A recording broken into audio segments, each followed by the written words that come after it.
Bonjour Charles Wagner et bienvenue sur la page des Alsaciens Unis.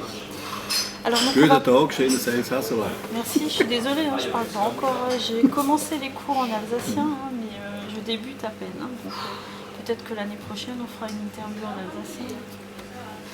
Alors, donc on va parler de votre livre, Lettres alsaciens avant qu'ils ne disparaissent, qui vient de sortir donc aux éditions Evely.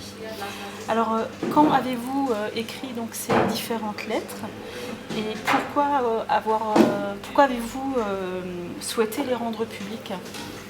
Alors en fait, ces lettres, beaucoup d'entre elles ont été écrites ou actualisées ces tout derniers jours, peu de temps avant qu'on ne les publie, puisque la décision a été prise un mardi soir et le livre a été présenté, d'ailleurs au Salon du Livre à Colmar, le samedi qui suivait.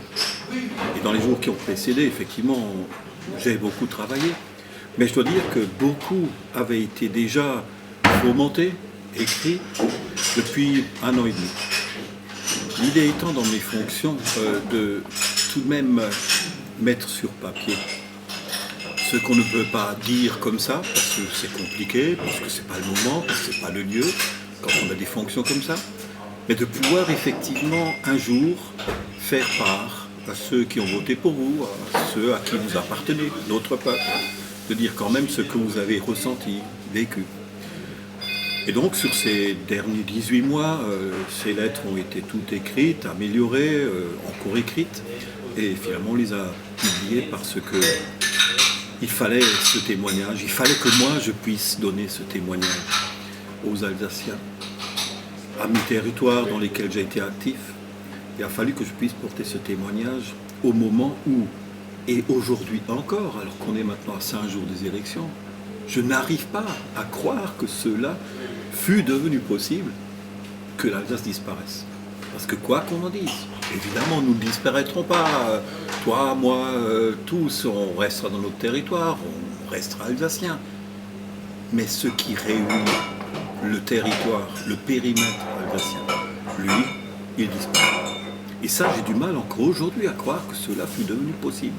Et donc, dans ce cadre-là, je me dis, il faut que j'écrive aux personnes qui ont envie de partager. Il faut que j'écrive ce que j'ai ressenti ces derniers mois, ces dernières années. Donc on l'a fait. Alors, on vous reproche souvent d'être à l'origine de l'échec du référendum concernant le Conseil unique d'Alsace. Quel est votre avis, enfin votre vérité plutôt, à ce sujet? Alors, je vais être très synthétique et cinglant. Je n'ai jamais eu mandat de quiconque de faire disparaître le Haut-Rhin. Richert n'a eu mandat de personne de faire disparaître l'Alsace.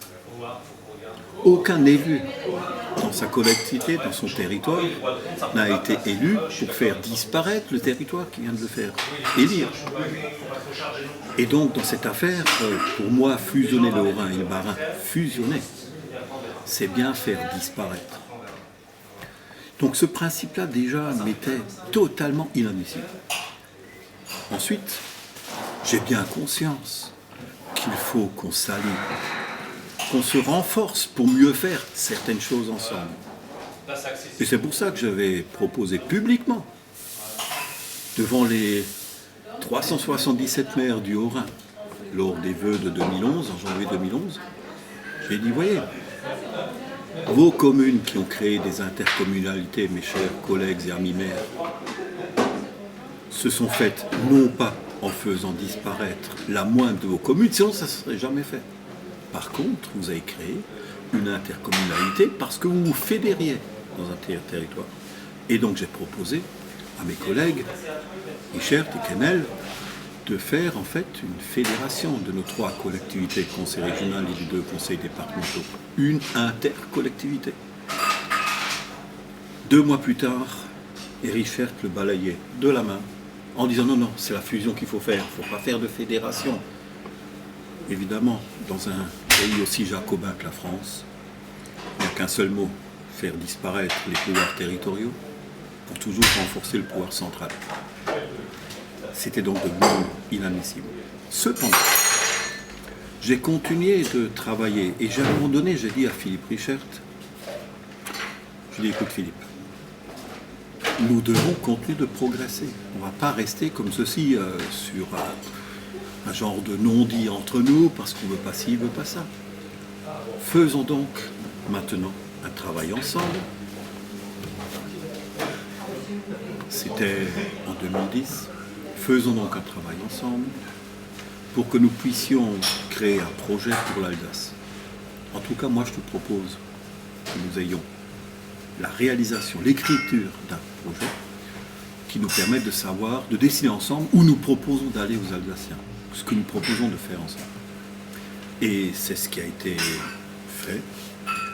Nous avons, je vais essayer de rendre ton rêve possible de vouloir une Alsace, un conseil unique. Mais il faut que ce conseil unique respecte les territoires, départementaux notamment. Et il faut surtout que ça apporte quelque chose à l'Alsace. Il faut que ça permette à l'Alsace une liberté d'organiser l'enseignement des langues. Il faut que ça permette à l'Alsace de multiplier des exemples aussi magnifiques, vertueux que l'Euro-Airport, qu'on puisse créer ensemble avec nos voisins suisses et badois des éléments dynamiques pour nos économies. Il faut que dans ce territoire rhénan, l'humanisme ne soit pas seulement comme ça une belle idée vertueuse, et que ce soit réellement une attitude concrète, où les hommes et les femmes des deux côtés du Rhin réalisent ensemble des choses pour les femmes et les hommes de ce territoire. Il faut que nous ayons la possibilité, comme nos voisins dans leur land ou dans leur canton suisse, que nous ayons la possibilité de trouver nous-mêmes quelles sont les meilleures règles, les normes qu'il nous faut pour mieux travailler avec eux. Donc on a écrit ce projet. Et puis, quand on a fait le fameux congrès du 1er décembre 2011, avec tous les conseillers régionaux et départementaux de l'Alsace, finalement il y a eu une grande manipulation politique. On a supprimé ce projet que nous avions écrit du vote pour simplement décider d'une simple résolution qui se résumait d'ailleurs à aller vers la fusion. J'ai encore essayé, quelques semaines avant, ce qui est devenu après, parce que je résume l'histoire, avant que nous ne soyons au référendum. J'ai encore été en janvier, tôt le matin à la rencontre de la secrétaire d'État de Mme Lebranchu. J'ai écouté, Madame la ministre, il faut que vous puissiez nous donner quelques éléments comme quoi l'État entend notre projet, entend le soutenir. Rien n'est venu. Du coup, les Alsaciens, déjà échaudés par la classe politique en général, voyant qu'il n'y avait même pas les économies que d'aucuns promettaient à travers cette fusion, le peuple, avec tout son bon sens, a voté de façon extrêmement cohérente. Il n'a pas donné suite, ou il a dit non. Quelques-uns ont dit oui, dont dans mon canton, où j'avais expliqué à la population ce que je voulais, moi, avec mes autres collègues, soi-disant, ce que je voulais pour l'Alsace. Plus de compétences, plus de cap, de pouvoir, en clair. Et bien dans mon canton, presque 60% de la population a voté oui à ce référendum. Et pourtant, après, on en a fait porter le chapeau.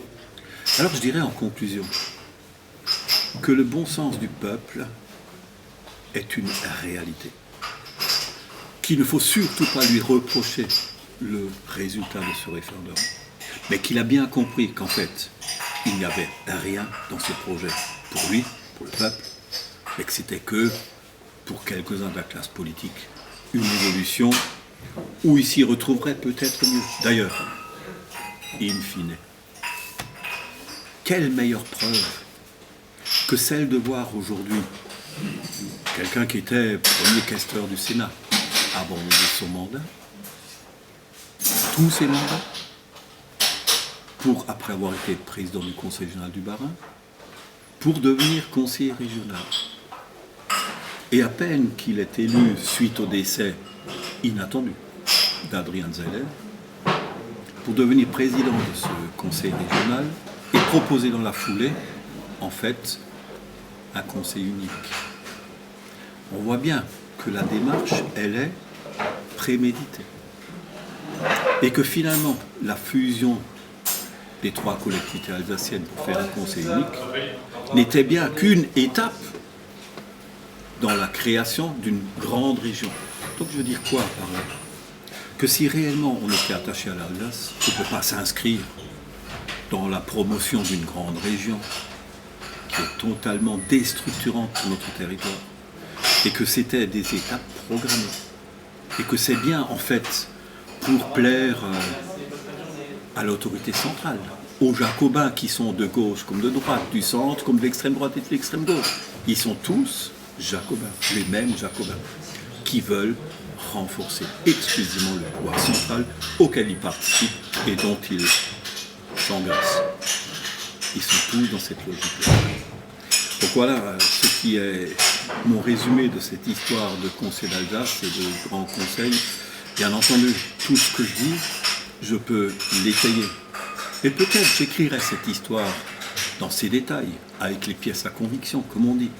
Mais le projet pour le Conseil unique d'Alsace, il existe. Il est en 26 pages, signé par les 3 présidents. Ce même projet a été jeté au panier par ces mêmes 2 autres présidents.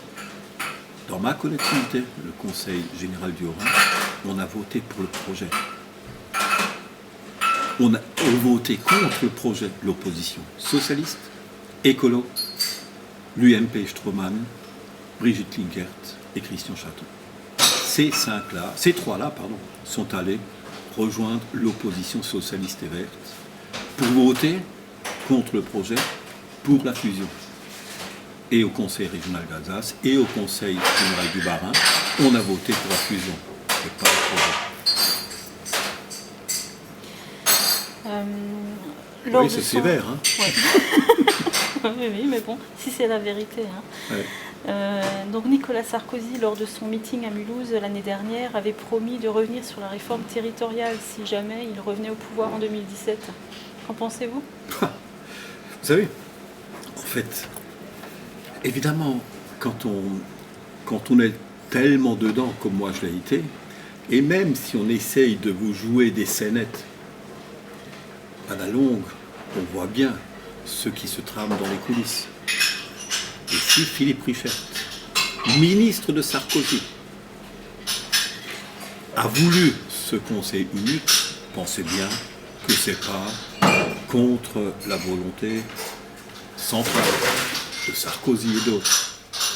Et qu'aujourd'hui, étant le candidat à la présidence de la nouvelle grande région, c'est pas demain que les mêmes vont revenir en arrière et détruire ces grandes régions. Ça n'arrivera pas. Ça n'arrivera pas par ces gens-là, qui sont les représentants du pouvoir central. Alors, concernant votre livre, toujours, alors, est-ce que ces lettres sont une preuve de votre attachement à l'Alsace, ou est-ce que c'était pour motiver les Alsaciens à bien voter lors des prochaines élections régionales, à bien voter pour leur région? Vous savez, mon livre, il dit réellement ce que je ressens, ce que je pense être vraiment. Et d'ailleurs, beaucoup, surtout ceux qui me connaissent bien dans la région mulhousienne, où j'ai été pendant de très nombreuses années un élu, en tant que maire de Riedisheim, membre des syndicats intercommunaux, etc., etc. Ils m'ont tous entendu toujours avec le même discours. Je parlais effectivement de notre espace rhénan, de ses valeurs ici, de cet humanisme rhénan, de cette économie solidaire qu'on savait effectivement déployer, familiale quasiment. Donc ils m'ont tous entendu toujours parler de la même chose, de la même manière, dire la même chose, mais sous différents angles. Donc pour moi, ça n'est pas du tout quelque chose qui arrive comme cela, non, c'est une réalité de toujours.